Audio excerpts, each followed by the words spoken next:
Good morning, students. So, this is Physics, Class 11th, Chapter number 3 and Lecture number 3. In this lecture, you will be studying about relative velocity and equation of kinematics. Okay, so the velocity with which one object moves with respect to another object is called relative velocity. That is, suppose if we have two objects, object A and object B, then the velocity of A with respect to B is called relative velocity. Okay, so VAB represents velocity of A with respect to B, and this is equals to VA minus VB if both the objects are moving in same direction, and velocity of A with respect to B is equals to VA plus VB if they are moving in opposite direction. Okay, so we will prove it also. So let us see the derivation of relative velocity. Okay, so let us suppose this is the origin x0a or xoa. This represents the initial position of particle or object A.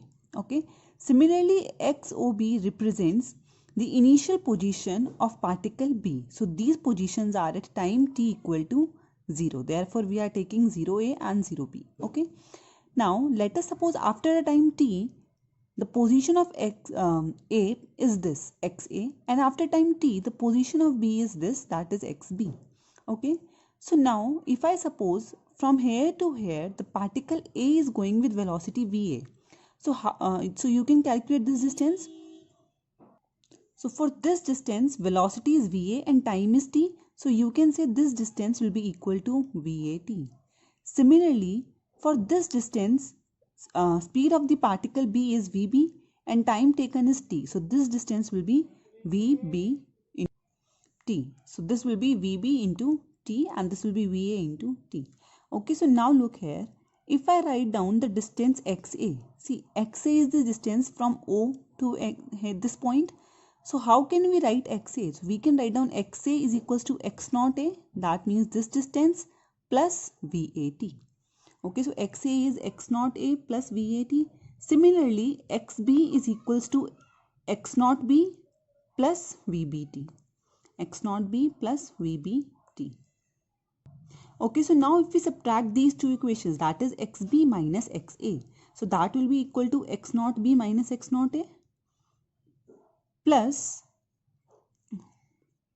vbt minus vat.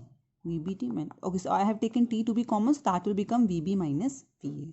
Okay, so now, so XB minus XA, I am writing it as XBA, that is position of B with respect to A. So this is XB minus XA.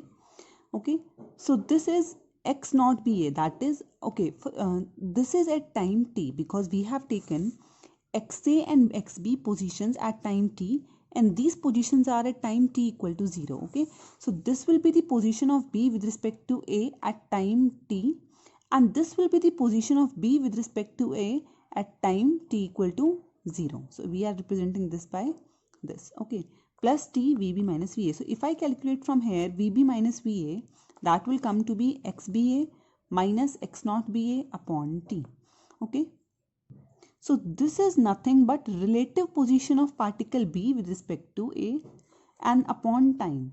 So clearly look here, if this is relative position of particle B with respect to A upon time, that means this should be relative velocity of B with respect to A. So we can say Vb minus Va is relative velocity, that is velocity of B with respect to A. And here we are getting Vb minus Va, and in this diagram also we can see they are traveling in same direction, and just now I told you if they are traveling in same direction we will get Va minus Vb, that is velocity of A with respect to B. Here we have calculated velocity of B with respect to A, so that has come to be Vb minus Va.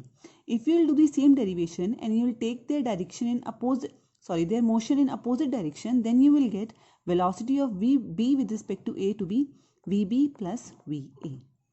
Okay.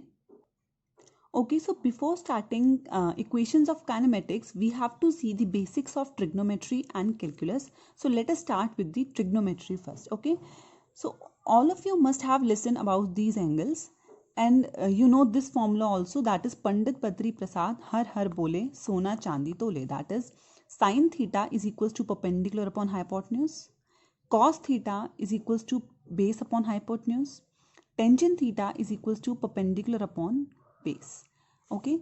Cot theta is reciprocal of tan theta.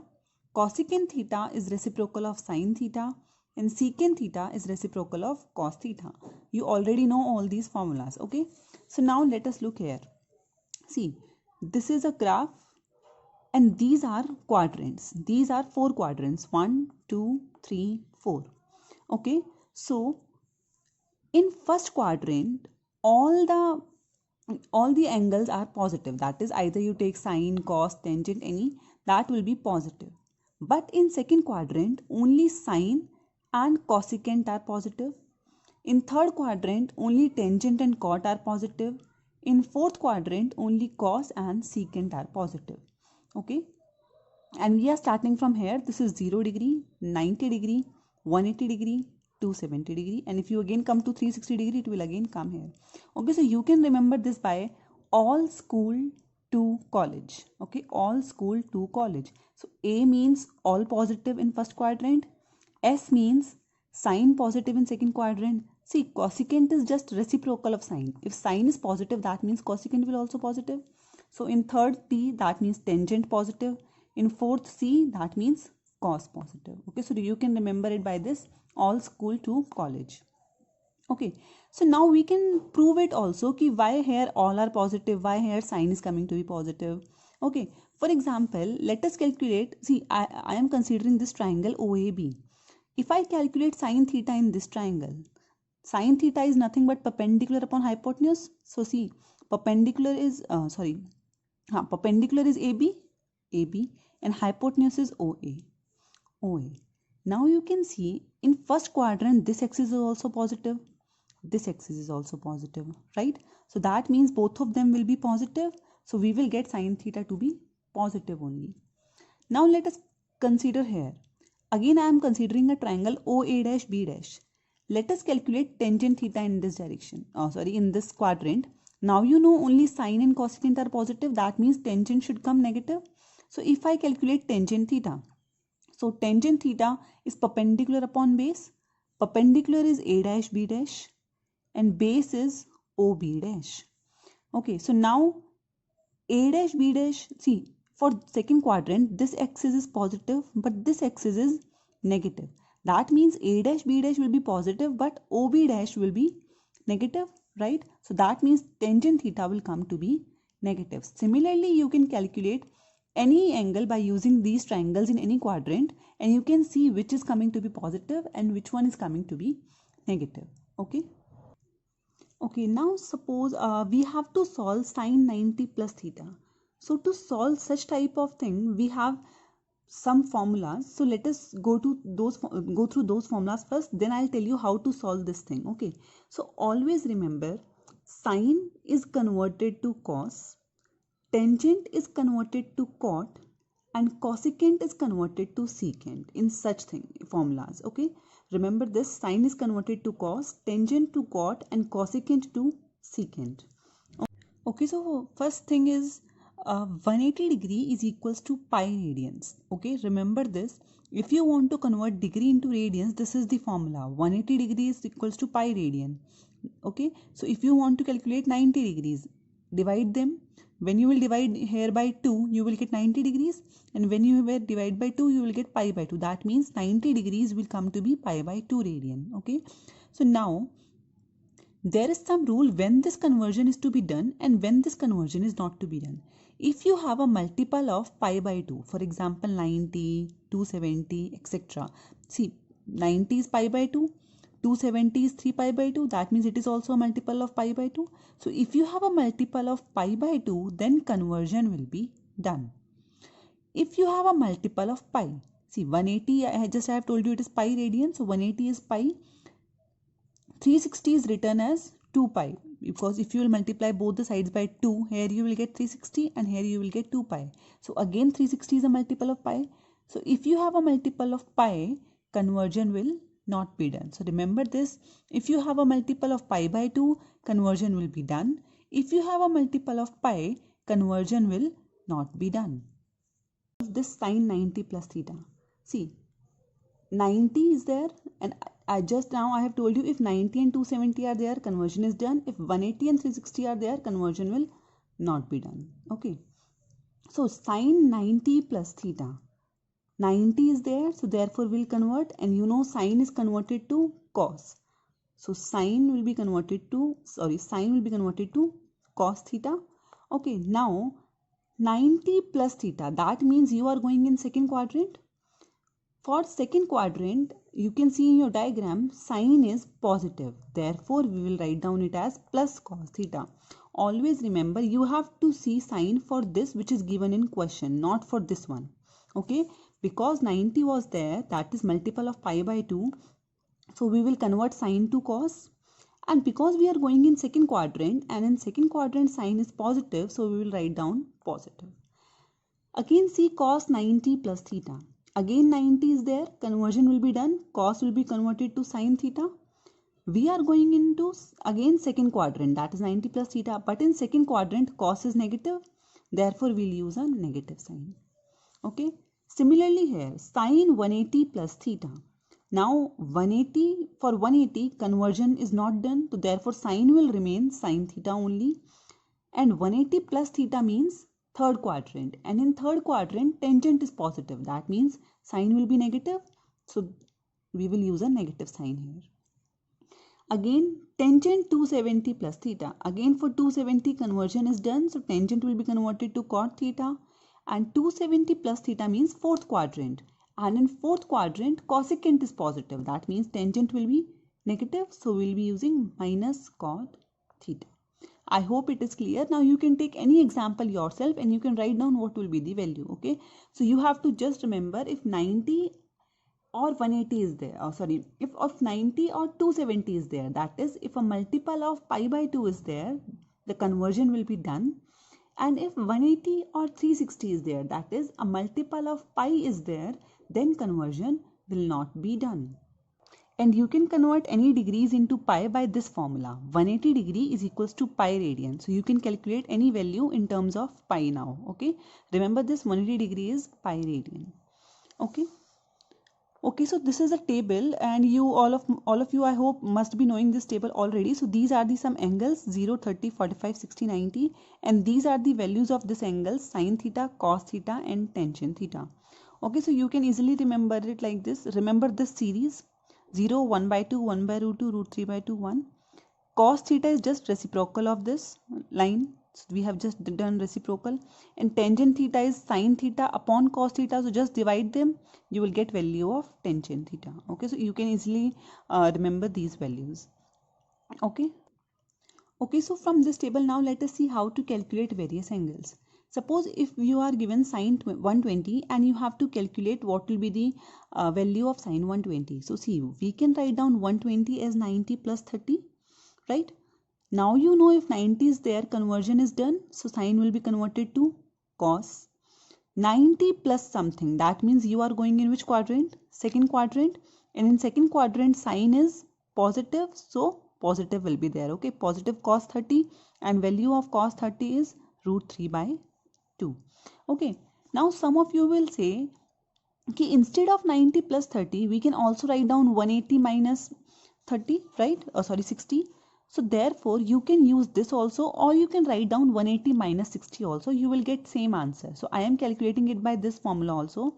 So if I write down sin 120 as sin 180 minus 60, so sin 180 minus 60, so if 180 is there, that means conversion will not be done, so sin will remain sin, and 180 minus something, that means you are going in second quadrant. Again in second quadrant sine is positive, so sine will remain positive, and sin 60 is root 3 by 2. So you can see here from both the formulas we have got the same value.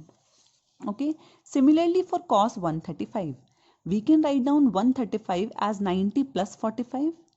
90 is there, conversion will be done. 90 plus something means second quadrant. In second quadrant cos is negative, so we will use a negative sign, so we will get minus 1 by root 2. Now if I write down 135 as 180 minus 45, again for 180 cos will remain as it is. 180 minus, that means we are going in second quadrant. For second quadrant cos is again negative, minus cos 45 is minus 1 by root 2. Okay, so you can see here the value of coming same. You can use any method, either 90 plus something or 180 minus something. Okay students, now I'll discuss the questions, solutions of the questions that were given to you in the last lecture. Okay, so first was the question number second. So in question number second, a graph is given to you. Okay, and the question says the graph shows two children A and B returning from their school O to their home P and Q respectively as shown in the graph. Choose the correct entries in the bracket below. Okay, so the first part of the question says dash lives closer to school than dash. Okay, so look, A and B are two students, O is their school, and P and Q are their homes respectively. Okay, so in first part it is saying either A or B lives closer to the school. So now as you can see, this is the distance from the school. This is a position time graph. So OP is the distance of the school and home of A, and OQ is the distance of school and home of B. Now as you can clearly see, OP is less than OQ. Okay, OP is less than OQ. That means A lives closer to the school. Okay, so A lives closer to the school than B. B part says who starts from the school earlier. Okay, so now as you can see, A is starting from this point and B is starting from this point. Now if O is school, which point is closer to it?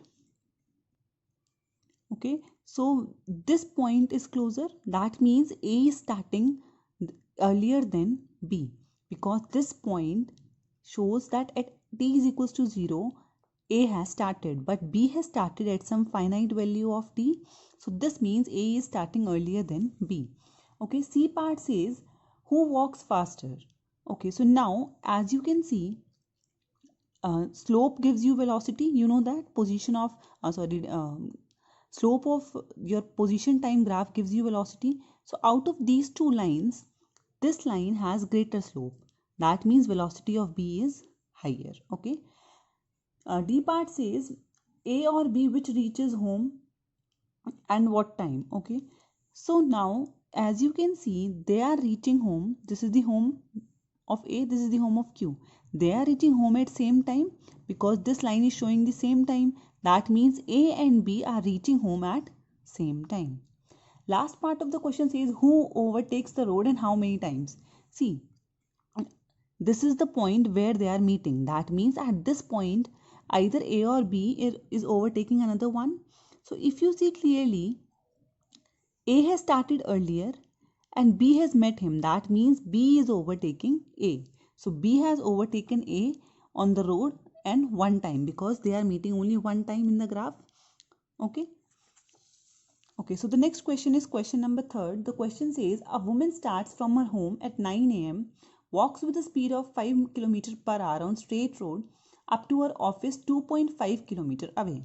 So if we draw a position time graph according to this statement, the statement says the woman starts walking at 9 a.m. Okay, so I am plotting this point as 9 a.m. Okay, and goes with a speed of 5 km per hour on a straight road to her office, which is 2.5 kilometers away. So if this is distance, I am marking it 2.5. So she starts at 9 a.m. and she walks to cover 2.5 with constant speed. Therefore, it will be a straight line. After that, she stays at office till 5 p.m. That means till 5 p.m. her distance is not changing. So till 5 p.m. her distance will remain same. And after that, she comes with a speed of 25 km per hour back to her home. Okay, so now we have to calculate these 2 points. What should be this point and what should be this point? That means the reaching point and the reaching point to office and the coming back to the home.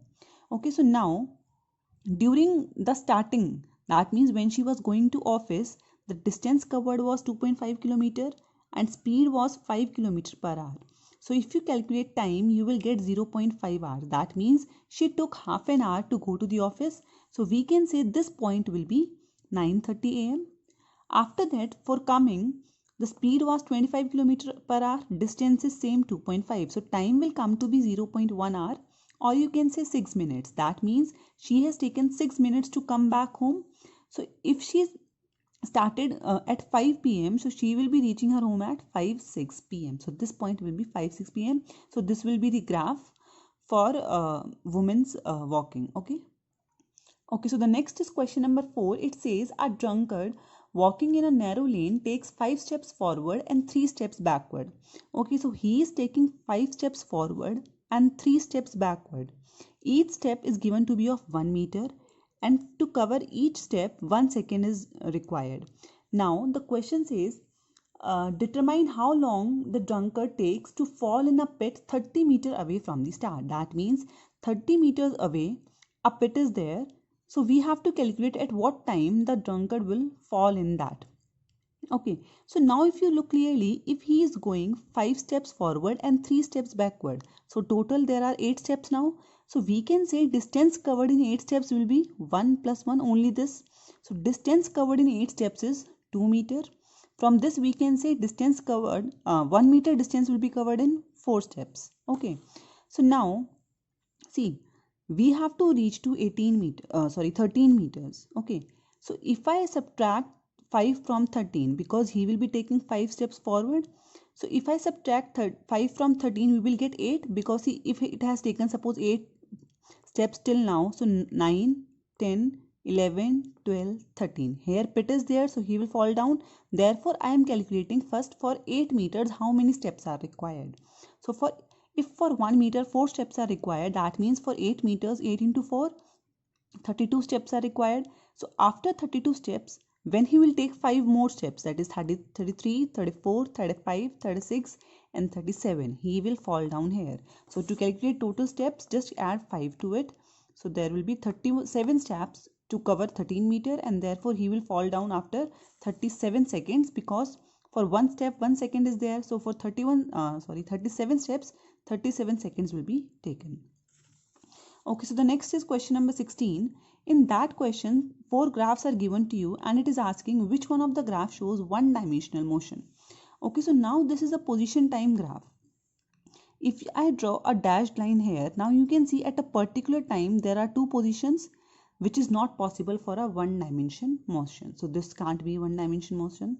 Similarly for this, if I draw again a dotted line, you can see at a particular time there is velocity in positive direction also and in negative direction. That is we have 2 values of velocity, which is again not possible for a one dimension motion. In third, again okay, this is the velocity time graph because I have taken an arrow. This is a speed time graph. Okay, so now in this it is also not possible, because this is showing that speed has a negative value, whereas as you know, because speed is a scalar quantity, it cannot have negative value. Velocity can have negative value, but speed is always positive, so this is also not possible. Okay, now this is also a position time graph, but this is also not possible because it is showing that distance is decreasing after some point, which is not possible. So this is also not a one dimensional motion. So all the 4 are not one dimensional motion. Okay, so the next question is question number 19. In this also you are given 3 graphs, and you have to tell some physical condition which can you relate it to. Now if we look at here, see, this line shows that something is at rest. After that the speed has increased, and that the speed has decreased. So this can be related to a physical situation when a ball is resting on a smooth floor, and it is kicked and it rebounds from a wall with reduced speed. Okay, so it then moves to opposite wall, which stops it. So finally it will be stopped. Okay, this is the velocity time graph. Okay, so now you can relate, see, every time velocity is going on decreasing, so you can relate it to physical condition in which you throw up a ball and then it returns back and then it starts oscillating freely. As you throw up a ball, it will come down, then it will start bouncing back from the floor, but at every time its velocity will decrease. So we can relate this graph to that situation. Okay, and this shows that there is some constant thing, and therefore after that the acceleration is very high. Initially the acceleration is 0, so we can relate it to a situation when a cricket ball moving with a uniform speed is hit with a bat. Initially it was moving with a uniform speed. When it is hit with a bat, it will have a sudden acceleration in it. Okay. Okay students, so after doing these topics, you can do question number 5, 14, 15 and 21 from your NCERT book. Thank you.